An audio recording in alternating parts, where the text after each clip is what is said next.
ale tých je málo. Keď som začal minerály fotografovať a hlavne keď som sa viac zameral na rôzne súkromné zbierky, tak videl som čím ďalej, tým viac tak pekné kamene, že keď som to potom porovnal s niečím, čo som potom reálne vedel nájsť v prírode, tak keď už som mal to meritko na to porovnanie, už to, čo som našiel, bolo tak slabé, že už sa mi radšej chcelo krajšie kamene fotiť, ako horšie kamene zbierať. Uh-huh. Tak som sa potom zameral skôr týmto smerom, preto mám aj málo vlastných nálezov.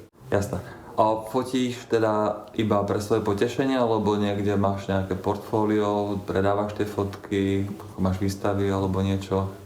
Primárne som začal fotiť vyslovene len pre svoje potešenie a postupne cez viacerých známych som sa postupne dopracoval aj k publikovaniu svojich fotiek vo forme napríklad rôznych článkov. Je viacero časopisov vo svete, ktoré sa venujú minerálom a zberateľstvu. Napríklad nemecký časopis Lapis je veľmi známy. Potom niektoré moje fotky boli uverejnené aj v Mineralogical Recorde, americkom časopise, a Mineral Observer, čo je zase ruský časopis. Okrem toho som prispieval do viacerých kníh alebo monografií a neskôr som aj sám vydal 2 knihy. Jedna sa týkala minerálov, druhá ľadu, a v ďalšej knihe som intenzívne spolupracoval kde som spoluautor. Uh-huh. A ty si nám niečo priniesol ukázať? Áno, v roku 2020 nám vyšla prvá zo série. Najprv sme si mysleli, že to bude jediná kniha, ale dostala taký úspech, že sme sa rozhodli pre ďalšiu sériu. Kvety Bani sa volá. Je to kniha o stredoslovenskej Banskej oblasti a zahŕňa jedny z tých najdôležitejších minerálov Slovenska, aj najkrajších.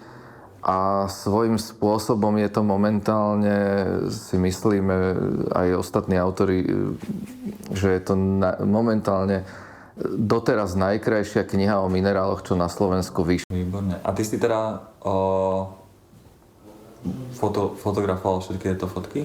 Nie, ja som fotografoval väčšinu, ale sú tam ešte doplňujúce veľmi pekné fotografie od spoluautora Ľuboša Hrdloviča, ktorý fotí veľmi kvalitné fotky zase v oblasti mikroskopie, čiže on mikroskopom dofocoval a my sa tak vlastne doplňame.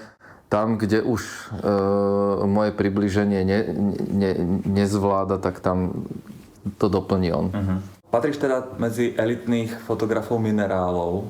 Je takýchto fotografov minerálov na svete niekoľko, alebo si sám, alebo... Nie, takýchto fotografov poznám zhruba okolo 20.